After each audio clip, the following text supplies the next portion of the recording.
University of South Carolina in Charleston in 1985, where he continued with dual residencies and board certification in both neurology and psychiatry. He has an illustrious track record, but is best known for discovering that daily prefrontal TMS over several weeks could treat depression, and for his pioneering work in this field ever since. He's editor-in-chief now of the Brain Simulation Journal, which he launched with Elsevier in 2008, and he's published over 500 scientific articles or book chapters and received many international awards. So please let me welcome you, Professor George.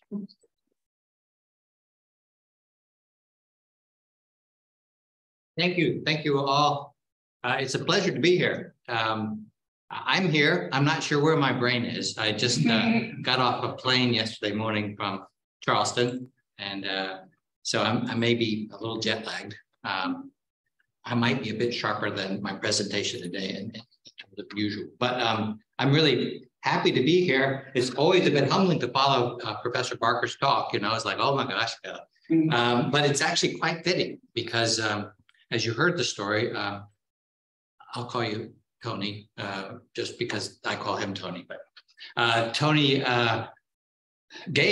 created a machine and gave it to 6 places around the world, one of which was Queen Square, the neurology hospital in London. And I ended up going there for my first research fellowship in 1989. And so you can do it 85, 89, I show up. I was learning how to do PET scanning. I was interested in understanding the brain basis of emotion and figuring out how our brains process emotion.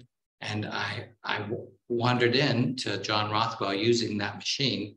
And I had the idea there that we might be able to use it non-invasively to get at disconnections in the brain, and that depression is actually a systems neuroscience approach. And then I had the real opportunity to move to Bethesda, where there was a machine, not one of yours, but a derivative machine, and then do the work I'm going to tell you about today. So my talking after Tony is really quite fitting, because without his work, I don't know what I'd be doing, selling cars. I don't know. So let's see if I can just move this forward. So in terms of acknowledgements, I've gotten funding from foundations, from the federal government, and I've partnered with industry down through the years to figure things out and to use tools. I've been very, I've taken great care to try to make it such that my science is never really influenced by my pocketbook. So I've never invested in companies. When I do get money from industry, I haven't gotten anything from a TMS manufacturer in 20 years. I do consult. I often do that for free. When I consult for free, people don't listen to me as much. It's really interesting. And I created with Harold Sackheim this journal, Brain Stimulation, and it's still a great child of mine, and I have that relationship. Let's see. So we're talking about TMS, and there are lots of ways you can use this discovery of Professor Barker's. So you can use it as a research tool. So you can knock in and knock out a part of the brain, and that is so cool. I started as a brain imager, and the problem with most brain imaging is causality is suspect. You do something, you measure blood flow at the same time, you look at correlations in time, and you don't really know if you're being fooled, if it's just noise. And so you really can't get at causality. And a lot of time in science, when we can knock in or knock out a molecule or a gene, then we can show causality. And so TMS allows us to knock in and knock out. I've done a lot of that work in my career. We're not going to talk about that today, but it's a wonderful research tool. You can produce a temporary lesion. You can measure plasticity. I'm just going to talk today about using it as a potential neuropsychiatric treatment. So I told you that I started my career as a brain imager, and this was one of the first studies I was able to do when I was at the NIH. This is fluorodeoxyglucose. Now, this is O15 PET, oxygen PET, looking at blood flow, where we took healthy Washingtonians, put them in the scanner, and made them sad with an autobiographical sadness time, and everybody cried. And then we looked at brain activity during sadness versus resting. It sounds so simple now, but there was nothing before this, and it was quite pioneering. This was actually on the front page of the New York Times.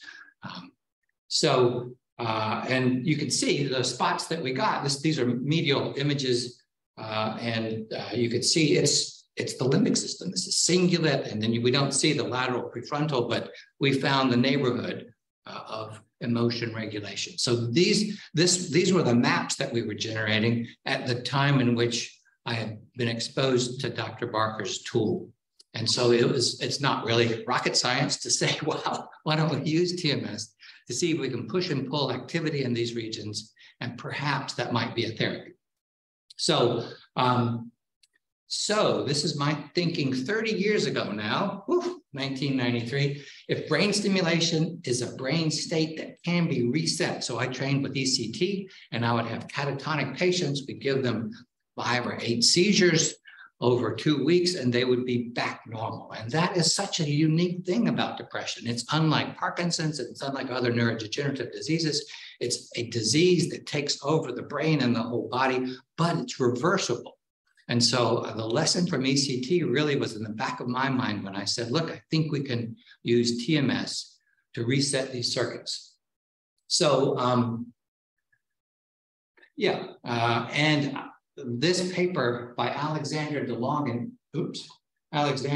and Strick came out postulating that the brain was organized with these cortical, subcortical, thalamic loops. And I remember printing that out, carrying it around in my white coat, and grabbing anybody I could and said, look at these loops. And so that was quite important in my thinking. So here are the loops. I remember drawing them on a napkin in the cafeteria at the NIH when I pitched the idea to my boss, Bob Post. I said, wow, look, these things we know, motor, spatial, vision, this is all clear. This is how the brain's organized. And this is what was hypothetical in this paper. And I said, look, if this is true, we should be able to go to cortex and reach in and perhaps change depression. And to his credit, he did not laugh at me, say no. He did not say, no, you got to work on the ideas I want.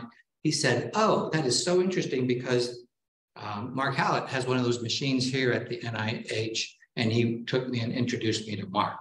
And I was able to begin the work there. So this was my idea back then. I think it's still the best idea around. Depression is a circuit problem. It's a connectivity problem.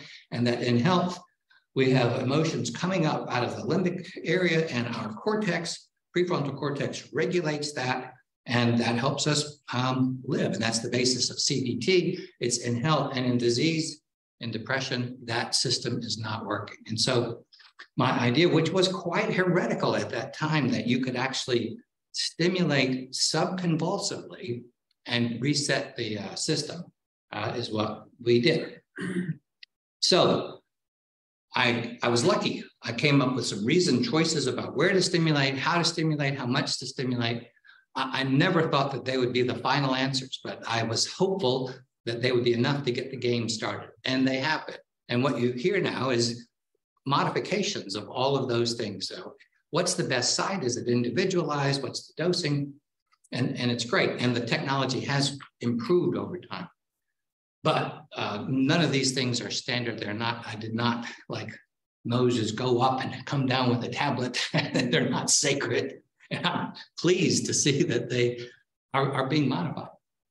So I chose the prefrontal cortex for the reasons I was telling you about.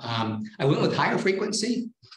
There was some paper out of motor cortex. Much of what we've learned about TMS are because of that thumb twitch, and we learned in motor system. And there were some studies looking at MEPs, and if you go at 20 hertz, a high frequency, every now and then you'll get a supra volley when you hit some units that are coming out of their refractory period, and you'll get the hand jump. Don't try this unless you know, because 20 hertz over motor cortex, enough to move the thumb, can cause a seizure, right? So be careful if you do that. But anyway, I said, if it's really the signal from here down into the lower areas that's important. Maybe these supramaximal stimuli will have therapeutic benefit. Reasonable idea, it doesn't work, but I mean, it's why I went with higher frequencies. My first studies were done at about 20 hertz. Let's see, why did I choose the left over the right? Well, in a never published study, I had people in the hospital, and over a week, I would stimulate left high, left low, right high, right low, or sham, and we would do daily mood ratings and anxiety and pain. And right high frequency caused more pain and made people more anxious. And so I moved over to the left. That's it. And then why did I use once a day? Well, as I said, I trained with ECT, and in ECT, we do a treatment 3 times a week, or maybe twice a week. And so I called up a lot of my ECT buddies and I said, look, I've got something, why do you do ECT 3 times a week? And they said, well, if we do it every day, they get delirious, and it's a pain because of the IV and the anesthesia. And so we give a day off. And I said, well, I've got something where I don't think we need IVs. I don't think it causes delirium. Would you do it every day? They said, yeah, we'll do it every day. So that's why we did it every day. And then the number of stimuli that it did, and people aren't aware of this actually. Before the FDA would allow me to go into diseased patients, they made me do a lot of studies in healthy controls, looking at blood pressure changes. And I had to show that we could get into the HPA axis, which was the dominant model in psychiatry at that time, that the monoamines and steroids, you had to be able to show. And so I actually measured serum TSH and showed that with prefrontal and not occipital or cerebellar, we got serum TSH levels up, and we had to have a sufficient number of stimuli. And with that, the FDA said, okay, charge ahead in the IRB at the NIH. So anyway, people forget about that thyroid study. Anyway, this was the first lady that I was able to do there at the NIH. Her name was Margaret Brender. She's given interviews. She was a wonderful woman with a bipolar type 2 disorder. And you can see she was treatment resistant for many, almost a year. She'd been treated with medications, no change. We gave her TMS on these days. These are her Hamilton scores, and she had a really quick response. And then she got worse and then got a little better. I gave her a couple of more treatments. Each of these little clicks is a daily treatment. She went into a medication trial here with no change. And then here, I gave her what begins to resemble kind of what we're doing now. So this was a week with a day or 2 off, another week, and then her Hamilton went down into the remission range. And she was in a remission that lasted, and she was able to be discharged after that. So am I a lucky guy or what? This is our first patient, and we get this quick of a response that's durable. So, but you don't know. Single open patient, it could be your worst fear that you're being fooled. And so I was able to then, after a while, to get permission to do a double-blind crossover study. And we used very weak parameters by modern doses, but there was a hint that there might be something there. This is just 2 weeks. So the NIH closed down the lab. And I moved back to Charleston to do brain imaging. I didn't even tell them that I was doing brain stimulation, but I didn't get a patent. Interestingly, with Dr. Barker, my boss, Bob, came in with the results. He said, Mark, you got to get a patent for that. And I said, what do you mean patent? I didn't invent anything. Tony did that. He says, no, it's a use patent. You figured out how to make it work. And I said, Bob, this is bigger than me, and we're going to go anywhere with this thing. I need to be able to talk to the best minds on the planet. And the minute people think that I'm just trying to line my pockets, I'm not going to go anywhere. And I did invent this, and I'm the first author of the paper, and I'm not going to get a patent, so there will be no patent. And I thought that was the right choice, and it might have been. But what happened was there was no way that industry could actually form to take it to market. And so for about 10 years, we were, I don't know why I'm using all these religious, we were wandering in the wilderness. But we learned a lot of key things. And I'm going to show you a couple of those things. And we learned those things before we spent all the multi-millions on a clinical trial. But then we did get the NIH to finally pony up and do a trial. They did this trial that Harold Sackheim and I led to shut us up. They were getting tons of TMS applications, and it was really not thought of well. And they wanted us to do a definitive failure to find study so that they could shut everybody up. So we did the study. It was a positive, prospective, randomized controlled trial in treatment-resistant depressed patients who were medication-free outpatients. So scientific purity, you didn't want it to interact with meds, which is a different question. That was hard to do then and impossible to do now, actually. That people won't put up with that. It's dangerous, actually, because they can get pretty ill.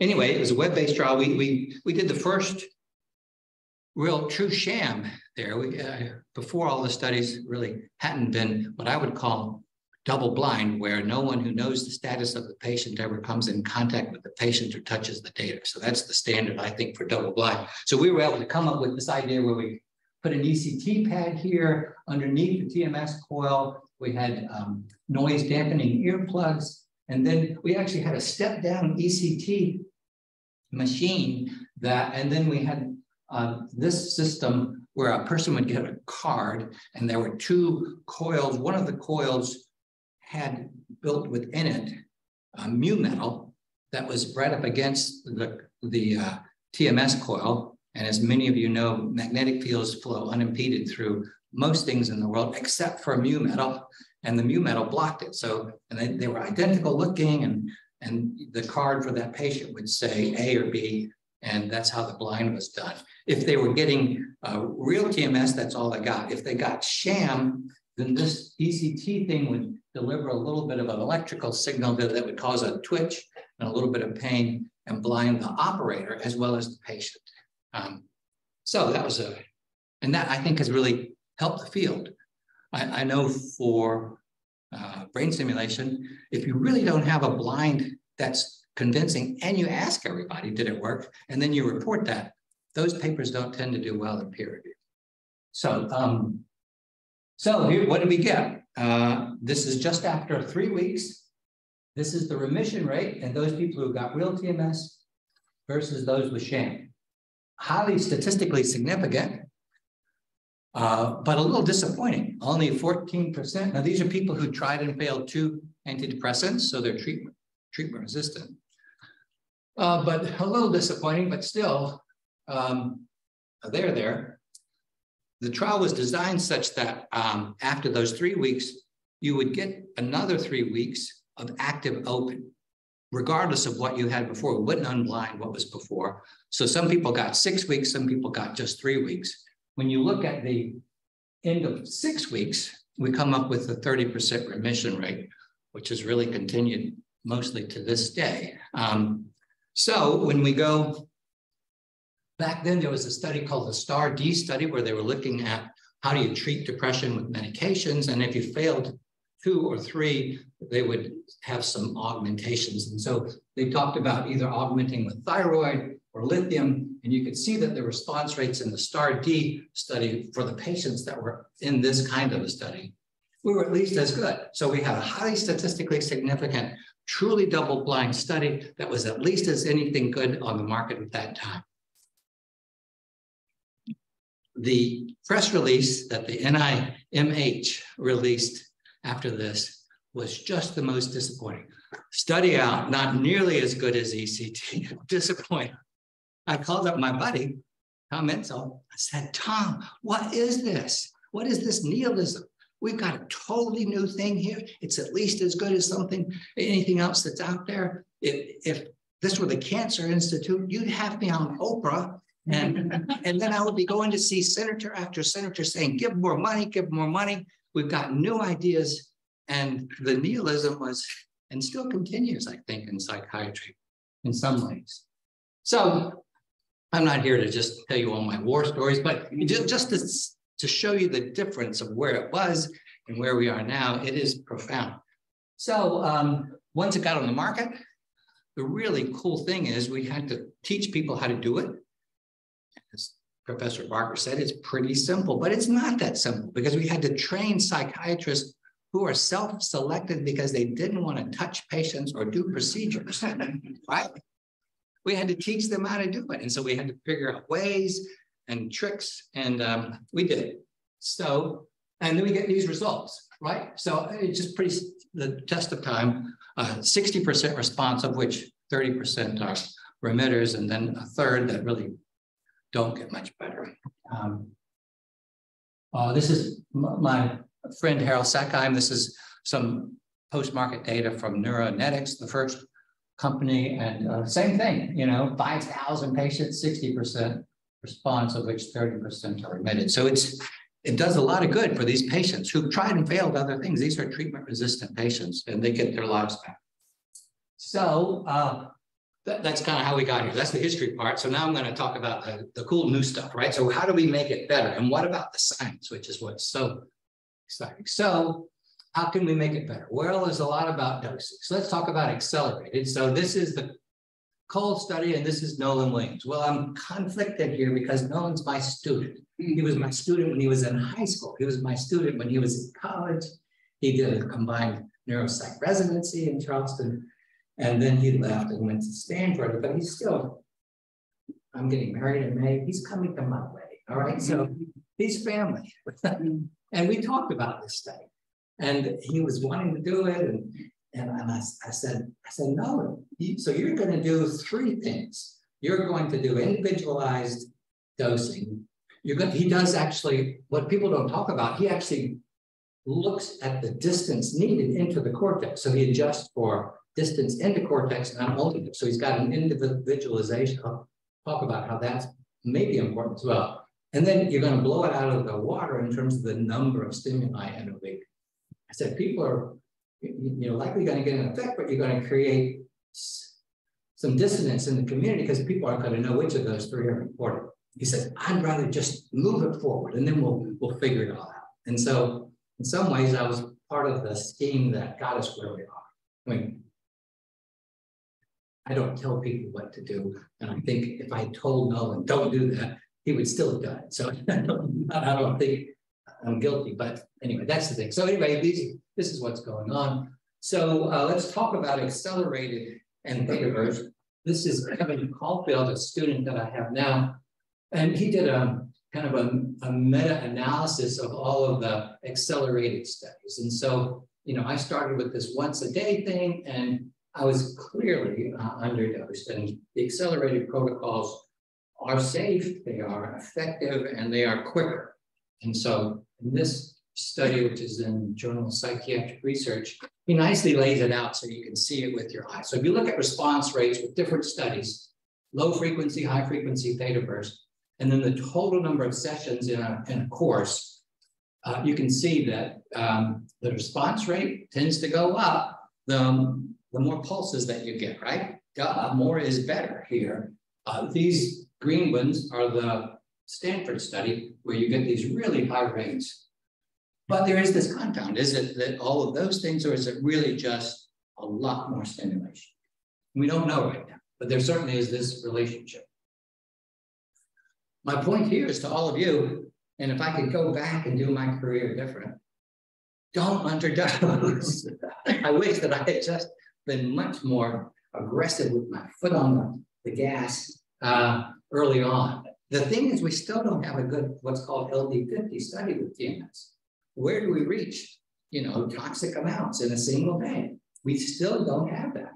And so we may still be underdosing. Nolan did 10 studies, 10 sessions a day with the theta burst, but you might be able to do even more. Anyway, accelerated is one thing. I won't say much more about that study. I'll come back to it and we can discuss afterwards as well. Other trends are brain state. So what the brain is doing. Before I get to that. So what about medications? And so early on, we didn't do it on meds because of both safety and science reasons. Over time now, we're starting to do it on top of standard antidepressant medications. There doesn't appear to be a big winner. So it's the one thing doesn't appear to really help you. There doesn't really appear to be anything that knocks it out. There's a rumor that benzodiazepines may knock down the response, but that's confounded by the fact that people who are on benzos tend to be anxious, and having a comorbid anxiety disorder is a negative response or a predictor for depression, no matter what the treatment. So it's hard to figure out. This is the work of Josh Brown, who again was a student of mine. I tried to keep him in Charleston, but he said, please, I'll stay, but you have to change the university in my name. So he left, and he's now at Brown University. That's a terrible idea. Anyway, he's a kite surfer. I understand Robin Cash is, and I am as well. That's a kite in the back. So he says, look, what are we actually doing in the brain? People talk about plasticity. Well, there are different kinds of plasticity. One of the things we know about is synaptic plasticity. And if it's really synaptic plasticity, we should be able to knock it in or out by messing with the NMDA receptor. So we could, if we give D-cycloserine, we should be able to make the effects of TMS better if it is synaptic plasticity. So we go back to motor cortex where we get all of our basic information, and we do the excitability, and sure enough, with D-cycloserine, you can knock it up, which is great. He's done that a couple of times now in some small papers. There actually is completed now an antidepressant trial where they've augmented with D-cycloserine in Canada with a bigger effect with that. Now, D-cycloserine is expensive. It's not, I mean, it's not really clinically useful yet, but it's really exciting because this gets back at mechanism. And if we understand better mechanism, we can do things like this where we augment and maybe get bigger clinical effects. So that's one exciting new area of the future. What about other brain state issues? Well, Heb was right. When we're stimulating the brain, it really matters what the brain is doing, and we get different results if we manipulate that. And so brain stimulation now, it's rare to see a study where people aren't really thinking about and controlling for state. Going back to that first study I did with Bob Post, I'll never forget, the night before my first patient in that small double-blind trial, I was checking out with him. I said, this is what I'm going to do, da-da-da-da-da. And he looked at me and says, Mark, what are you going to have him do? And I said, what do you mean have him do? He says, what are you going to have him do while you're stimulating? I said, I don't know, Bob. I'm so worried. I don't want to have a seizure. I'm going to have him read the newspaper. He says, I think it might matter. I didn't do that. And we've been so lucky in depression because we don't manipulate state. Now, I think the reason why that we've gotten away with it in depression is that most depressed patients are ruminating. They are actively engaging that pathologic circuit. So we don't have to manipulate it. But in other areas where TMS is working, OCD, it works. I don't think it works at all if you don't actually activate obsessions before you do the treatment. We just published an smoking cessation study, again, where we had to do craving. And if we don't do the craving, we really don't get the effect. So roughing up, activating the circuit really does seem to be the way that it works best. With this idea of manipulating brain during thing, there's a moving to another technology called vagus nerve stimulation. There's recent FDA approval of a cervical vagus nerve stimulation where in people who've had a stroke and they're trying to get their arm movement back, you stimulate the vagus nerve in their neck when they're moving their arm. So this paired cervical VNS builds on this kind of state-dependent, brain-dependent effect. And so I think this is a really important area for brain stimulation, manipulation. And going to that vagus thing, you can combine these two. So this is a woman who had cervical vagus in, had responded in the past to TMS, but she came in, and so I gave her accelerated TMS where I paired the TMS with the vagus. And sure enough, she got a lot better and has been in a remission now for a couple of years.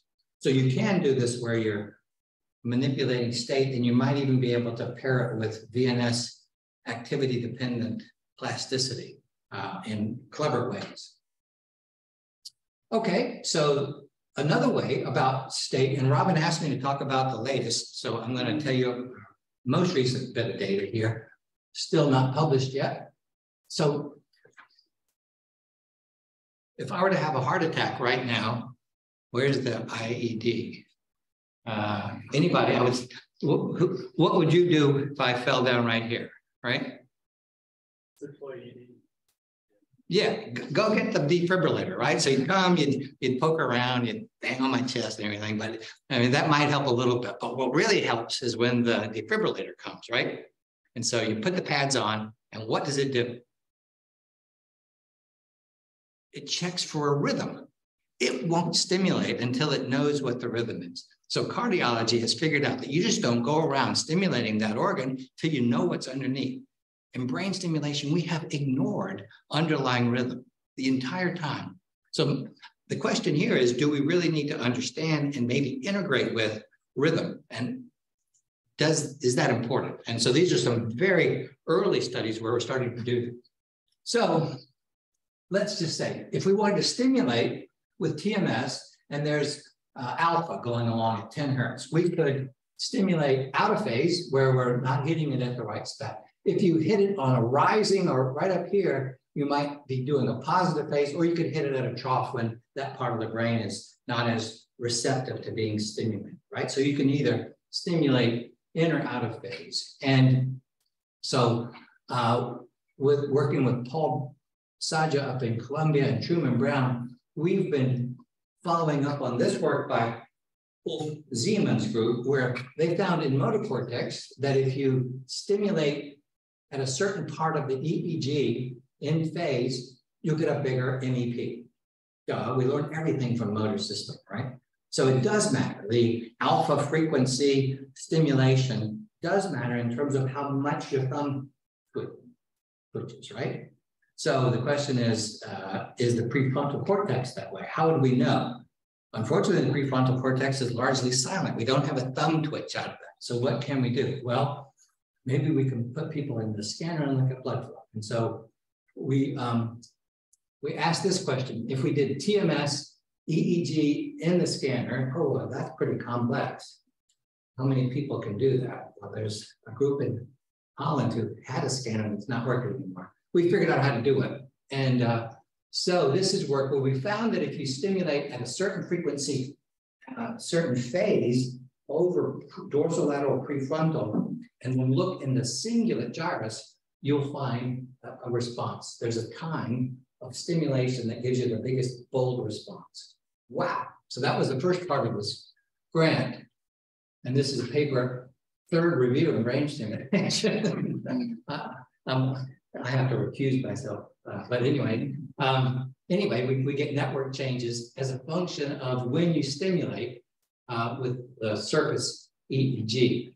So if that's true, then what about if we do a clinical trial where we synchronize the first pulse of each train with the EEG? Would that give us a better clinical effect?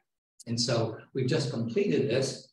And so what we do is, so each train, first we have to stimulate at their intrinsic alpha. So alpha is 8 to 12. Yours might be 12. So if I wanted to stimulate at your alpha, I'd have to give you 12 hertz, and I'd have to give you an 8 hertz, right?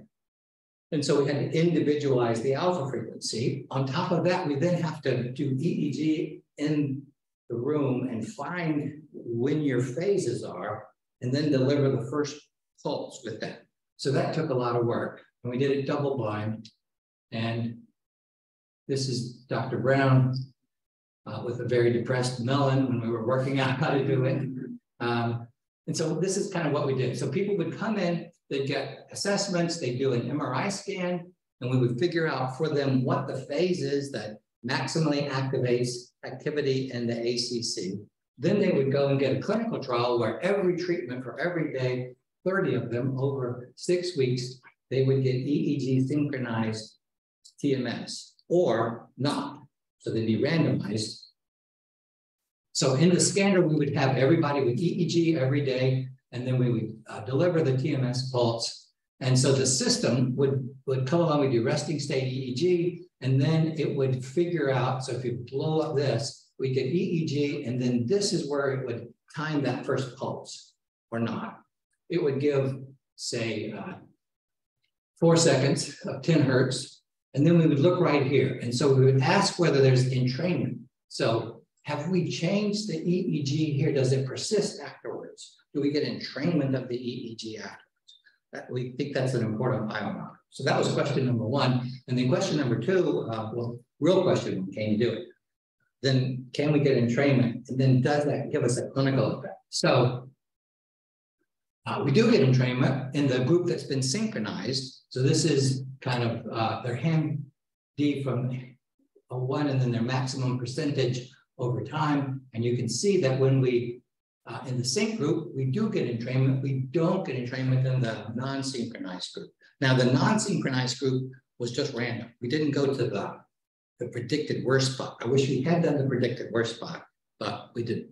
Then we look over time at the overall, how many times was there entrainment and was it in the right cluster? And we look and we can figure out within the sync subjects perfectly who's going to go into responder category or not. So within the sync group, this entrainment seemed to predict whether they were going to get better. And that wasn't in the unsync group. So this is great. I mean, this is exactly what we wanted. The disappointment is this. So when we look at the Hamilton scores, everybody got better, which is good, but there really wasn't any difference between the unsync group and the sync group. So we didn't hit it out of the park with 100% remission in our synchronized group. But I'm a lucky guy, but not that lucky that the first time we tried it, we hit a home run. But we're very excited about the biomarker, the synchronization, and the fact that it predicts it within that.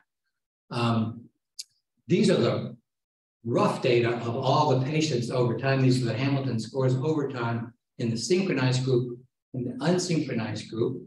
In the unsynchronized group, or just random, this is what I've seen through my career with depression. It's almost bimodal. When people start to get better with this, the train's moving, they get better. And it's steady on. There's not a lot of change over the 6 weeks. What we saw in the sync group is that a lot of people started and then boom, they got worse again, which is unusual in my career. So I don't know whether we needed to change the actual phase or I'm not sure, but this is just unusual. So you can do intrinsic alpha frequency. It's possible, it's feasible, we get entrainment, but we don't get overall better clinical outcomes. Did we choose the wrong spot of the phase? Or does that change over time and how to maximize it? So there's, as always, more questions than we answered. But, all right, because you raised this so much, I just wanted to very quickly go in. Another thing is we could figure out whether we're actually getting to where we want to go in the brain. And maybe we could have that as a big discussion at the end, but here's the history of that. So why is your motor threshold different than mine? Is it because your skull is thicker? No. Early on, we didn't really understand that. We thought it might be due to distance. And this is some work by Andy Kozel showing that distance into the brain matters with respect to your motor threshold. Seems simple, but why that mattered was this study where did this early study with depression. And the good news is that if you were under age 50, the TMS worked. For those over age 50, it didn't. I used to call that group old. I don't do that anymore. But then we said, well, wait a minute. This is terrible because old people need to get treated. And why would that be? And as you now know, the problem is that we were treating just at motor threshold. And in older people with chronic recurrent treatment-resistant depression, there is prefrontal atrophy. So we needed to increase it. So we went to a data set and we looked and did some crude measurements, and we came up with this rough improvement of 120% of motor threshold would get us into the brain of most people in their 60s. And so that's what got adopted in the early clinical trials and has really been used a lot since. Like everything, you can now use e-field modeling and say, wait a minute, how good was that rule of thumb? I love that rule of thumb. That's a joke because it's right. And so this is work by, again, Kevin Caulfield, showing that even when you do the 120% adjustment, there's some people where it's still not enough, right? And then some people, it really overdoses. So as a rule, that it doesn't really personalize it. And if you look at 120%, it's still not enough to really get into the brain. At 120%, it's not that great. And we've done this now. And so there's still individual variability. And in one data set that we looked at, what we really needed was 133% to be able to stimulate the prefrontal cortex in the same way that we had stimulated in the motor cortex. Now, that's holding the coil steady. And as we mentioned before, we stimulate over motor cortex in the way that's the best to be able to stimulate thumb. And when we go to the frontal cortex with different gyral anatomy, there's no guarantee at all that that's the case. But so this is a paper showing that for at least these are smokers, we should have gone to 133%. But look at look at this, and look, some of these people are still really low. So I think we need more modeling, and we need individual adjusting. And this is one of the untalked about things that Nolan did. He individualized this measurement in that Cole study. So he calculated the distance individually, went up or down. And that may be something that we need to pay more attention to. So, all right, let's see. What about this issue of coil angle? So if you are doing motor threshold, you know that you could be in the same exact spot and you move the coil just slightly and your thumb doesn't move anymore. You move it another way, your thumb doesn't move anymore. It's very sensitive to angle. And then when we go prefrontal or in the woods, we have no idea what we're doing. And so what about that? Well, there are, Peter Fox in San Antonio has a sophisticated robot where he does the MRI and is able to actually then adjust not only the distance, but the angle. And that's interesting, but that's very expensive. So how would we do it otherwise? Well, there are two different solutions out there, one by Brainsway and then another by a group in Finland. And I'll show you both of those. But this is the point, is that the angle might matter. And so this solution from Brainsway says, what about if we do a rotational field where we have a fancy coil and then we kind of spin it such that we're stimulating and we're not just doing one static figure 8 coil, we're acting as if we're spinning it. And wouldn't that then stimulate in all possible angles? And then we don't have to figure out the answer, because the shotgun approach, this would be, I suppose, a spinning shotgun if you wanted to build on Professor Barker's idea. And I think this is genius. I mean, it's great. So, but does it work? Well, how do we figure that out? We go to motor cortex. So you do this over motor cortex, and you can see here in the hand, it doesn't really, this is the motor threshold that you get with different degrees, angles, right? And then here, you can see you use less when you're doing the rotational field. It's less electricity to make the thumb move when you're spinning it. But it really matters when you're doing leg, right? Because it's a little bit deeper in. So does it matter? Yes. You use less electricity here, right? So you're able to get it. So this is what we should be doing in prefrontal cortex, right? This I would predict would have a better antidepressant response, because you're more likely to get whatever the brain region is that needs to connect and send signals. Yeah, so here's the MEPs. Look at this. I mean, I love them. Motor cortex is where we figure these things out. So percent MEP there. So you can see it is a more efficient way of stimulating. So, I didn't show the other one. Oh, no. Risto has I don't have it in the slides. Risto, there's another solution to this, but the same idea where you actually kind of spin it doing it. So to close, we're in 2023, 30 years from when I first started doing some of this. What about another 10 years from now, if I get to come back and go kiting? And we have now FDA approval for depression, anxious depression, OCD, smoking cessation. Where are we going to go? Well, I think we should have protocols for suicide, alcohol. It seems to work in pain, stroke recovery, adolescent depression, peripartum pregnancy depression, PTSD, the schizophrenic hallucinations and negative symptoms in schizophrenia. And I think this is a conservative list of what we will have clinically with just TMS in just another 10 years of research. And that is quite a lot. So with that, I'll say the sky is the limit. One of the best grants I ever wrote was when I went to NASA and I said, look, people going to Mars are going to get depressed. What are you going to do about that? No, I'm not kidding. I mean, that is the biggest issue. They got payload down. The crew is going to get depressed. So what do? Well, we'll send up a whole bunch of Prozac. Well, not everybody responds to Prozac. And oh, by the way, Prozac expires after a year. You're going to have to keep sending up buckets of stuff, right? So how are you going to do that? I said, if you take along a little TMS machine and you got solar power, you've got your solution. And so they're interested, actually, not just NASA, but Elon Musk. And they are. And so then one of the questions is, well, what about when you're floating in space? What happens to your motor threshold? And so I wrote a grant to test that in this thing here, which is called the vomit comet.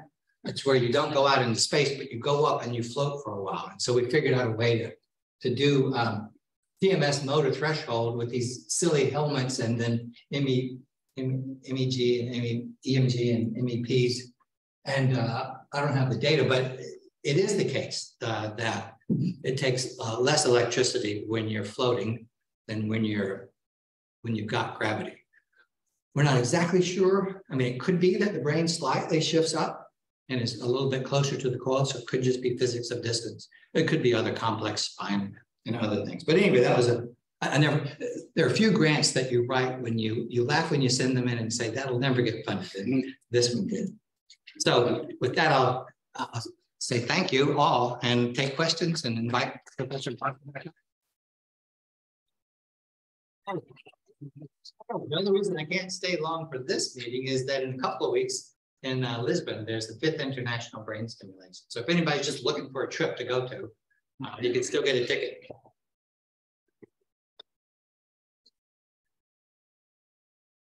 Can I ask a follow-up to the one that I asked previously? With the rotating coil, why don't you just do it at right angle gyri? Well, you don't know what the gyri are. If you have the MRI. You can, but it would require an MRI and then understanding of where your target is and then doing that. And so that's the most elegant solution, but it requires you doing that. And the rotational is almost a poor man's way of getting around it. So just curious about non-responders, are there studies showing that we are seeing physiological changes, connectivity changes in non-responders? And if so, what would then explain the non-response for therapeutic activities? So what about the non-responders? And are they, you're saying if let me see if I understand your question. So if depression is a problem in a circuit management, and then if we find changes over time that we think are response, do we not see that in non-responders? Is that what you're asking? Does it nail that as the mechanism? Yeah, basically, again, if you're seeing neurophysiological changes in the whole group, say in a particular study, or any other sort of changes, but there are a subset that are non-responders. If that is indeed the case. There are studies that have done that with network connectivity and failing to find that in non-responders. So there are studies that are consistent with that. that still doesn't say whether that's the causal element or not. It could be something that just tracks along, right? It could be my belt if I'm obese. It's not causing my obesity, but it sure does track with it, right? So these circuit changes, and it may be that they're a non-responder for other reasons, and then if we could fix that, then their brain circuitry would fall back in. So yes, there are data that support that, but what you really want to do is go in and make it so that those brain regions can't change, right? When you want to knock it in and knock it out. I used to think that was going to be you could do that in stroke patients. So you take prefrontal stroke patients, and then you'd go over an area of cortex that was disconnected, right? And that would be it. And prefrontal stroke patients who are disconnected, you can go right over their lesion and they get better. So I don't know if that's the negative, but now they still probably got some fibers that are getting in, and as Dr. Barker said, it's pretty imprecise. But that kind of thinking would be the way. So if we had some kind of optogenetic gizmo, could we actually temporarily do that in some patients and blunt the response? That would be a really elegant study. I bet we will have tools that can do that in the near future. Yeah. Wow, everybody's got their hand up. Tony, get up here. I'm jet lagged. I can't handle it. All right, I'll start with you just because you're close. I was just interested about you mentioned dose and the possibility of underdosing, and important to sort of look at that. And obviously, often with depression, with RTMS, you use something like 120% of rest of motor threshold. There's a bit of a shift towards beta burst stimulation. It's faster, obviously, but that's often given much lower than that in terms of intensity. Do you think that perhaps a lot of that variability or is perhaps related to the fact we might be underdosing quite a lot with something like beta burst stimulation? But it was interesting that I think Noel and Williams group often stimulate quite a bit higher. Right. Whether or not that's got anything to do with the response that they got, I don't know. But do you think that's something we need to consider, that we might need to increase the dose further with something like beta burst?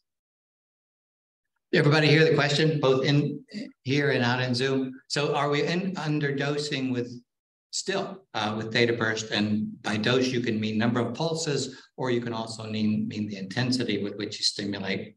And this is an easy question. Yeah, we probably are. And which one of those is important? I think the intensity is. I mean, that old study where nobody over 50 got better was almost the proof of that. There's those, and are we still doing that now? Kevin's data where you plot each person and showing even with 133%, there's some people that are not getting it, clearly show. And are those people your non-responders? Maybe. So I do think we need to increase both intensity. Now, I still keep thinking about the number of pulses though.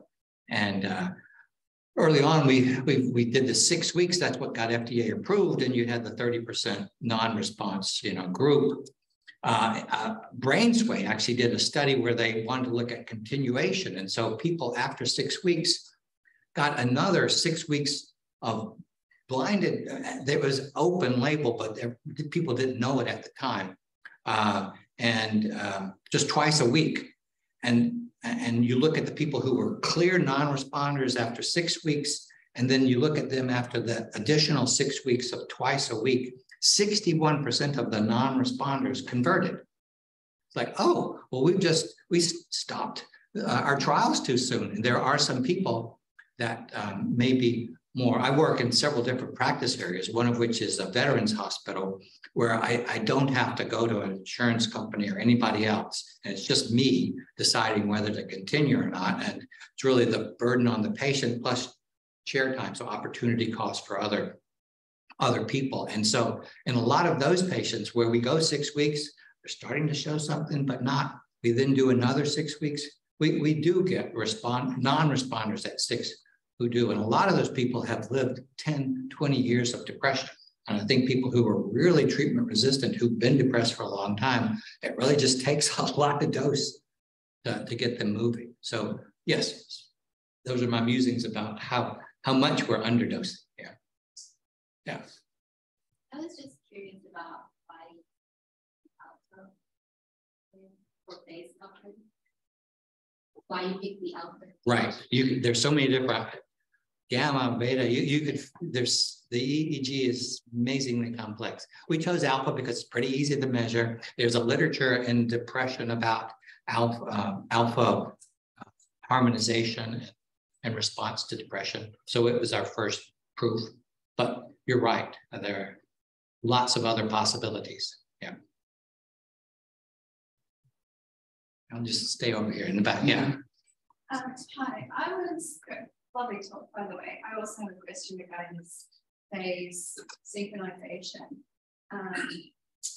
And I wonder if you're always targeting at the same point in that phase within the circuit. You're breaking the circuit like within that connection.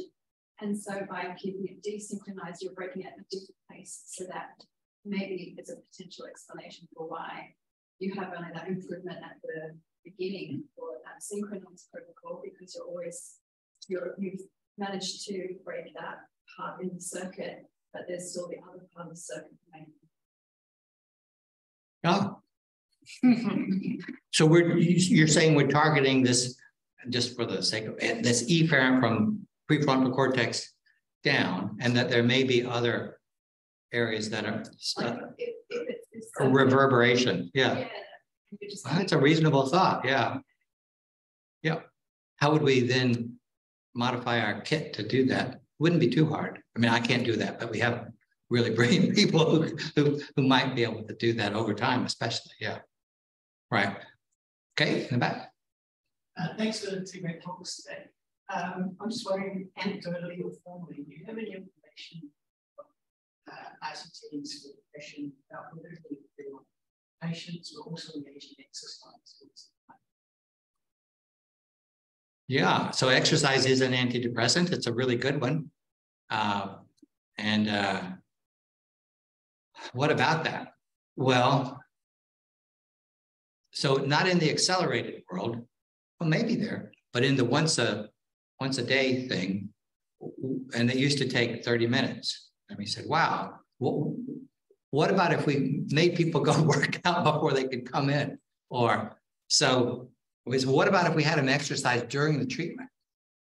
I can't find the slide easily, but you can't really do that with a figure 8 because the head will move away from the figure 8 and everything. But with the brain sway device, where you have this helmet that you strap under the chin, you could. And so we actually have done a study, and you may know that, and this may be a planted question. But anyway, we have a recumbent bicycle, and we've had patients doing their bicycle while they get their brain sway bit. And we've shown it's feasible and that the patients like it, but we haven't been able to run it into a trial. It would be hard. What would be the control bit? You'd sit on the bike but not pedal. I mean, I don't know, and it wouldn't be blind. So it's hard to think about. You'd have the control condition to prove that. But do you have a more clever idea about how you do exercise with TMS or not? I was just curious about something.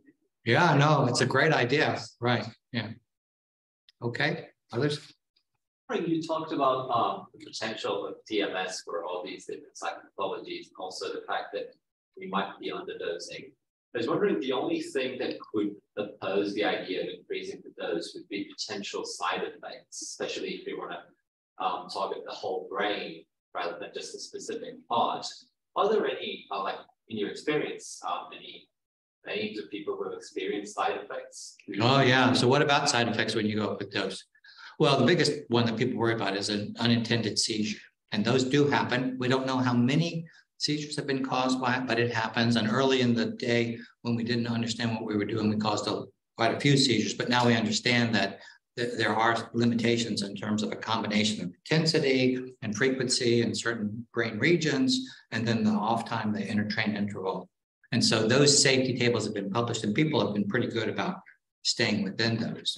They do impose a barrier, but usually it's not just one of those variables, it's the combination. And so if you really want to go up on one of those things, you can crib back on the others, and you can pretty much explore dose intensity without a lot. It's loud and it's uncomfortable. So those are other unintended bits with really high intensities, but No, yeah. And it's really, right, the seizure, that's the big limiting one. Yep. Let's see, in the back over here, no, yep, okay. Yeah, so I found the study you were doing, the phase and the the oscillations of stimulation really interesting. Did you find within or between the groups that individuals who did respond to treatment, whether there were any noticeable changes in their EEG, whether it had been a shift in the phase of their intrinsic EEG or maybe a shift even in their sort of peak alpha frequency as a sort of, I guess, a marker of responding to it? Because we're looking if we can synchronize the stimulation with their brain activity, and then afterwards, I guess, whether we do see changes in the brain activity that sort of reflect that. Was there anything that you're aware of in that data? Well, we've focused really on looking at the immediately before and immediately after to get at the synchronization. As I mentioned, we have resting at the beginning of every treatment, and in the post. We haven't fully done a broad exploration of that by looking at response versus not. It's a good idea, and we will try to get at that. Yeah. On a similar note, so when you're stimulating the did you look at the propagation of the signal and if it changed at different times of the stimulated, different times of the wave? Yes, that was the first thing we had to show, is that the blood flow change distally in the dorsal ACC did depend on where the single pulse was timed relative to the alpha frequency. And if it was rising, you got a bigger bold response than if it was falling off. And that's consistent with the work that Ulf Siemann's group has shown in motor cortex, that the brain really does have an idling, and if you hit it right, you get a slightly bigger bit. Now, the other question is, does that translate into a therapeutic effect? Is that a big enough thing to think about? And it may be that it's not big enough in depression, but there may be other brain diseases and conditions where that's the key. I got a little chill. It's so exciting, that we're just muddling along here. And it may not be this is the app, but something else, and somebody else will pick this up elsewhere. I'm just really grateful to have been to do a surfing analogy. You sit out there and you wait for a wave, and you look and you find one and you get up on it. And then if you're on a good wave, you just stay going. And I have to say, thanks to Professor Barker, I happened to see this wave and I combined it with imaging, and it is just the most amazing revolution. It really is a revolution in neuroscience, this idea of connectomics and these non-invasive tools like TMS to push and pull. It's just so exciting. And I wish you're all so young compared to me. Man, I would swap in a second because the things that you will see, oh my, it's really exciting. Yeah.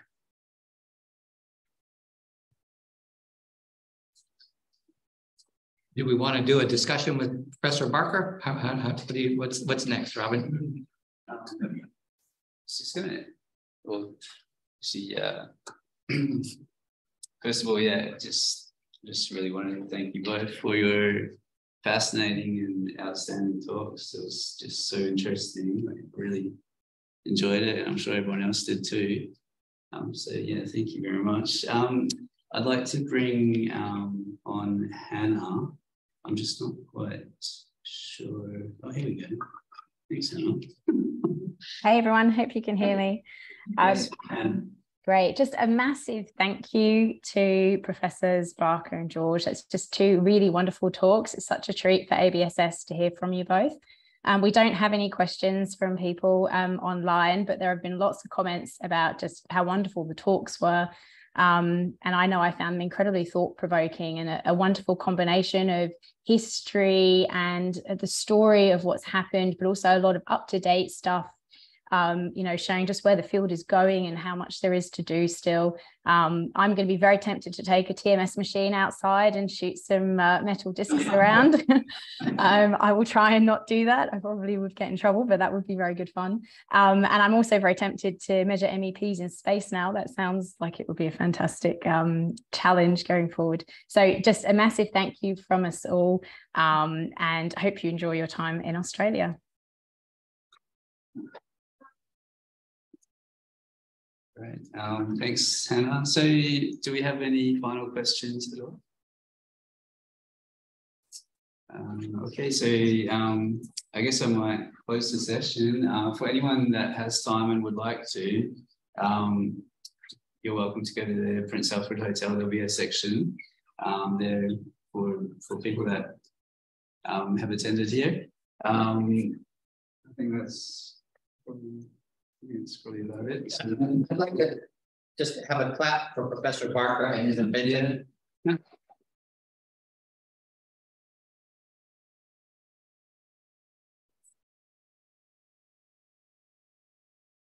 Great, thank you both so much. You're very welcome.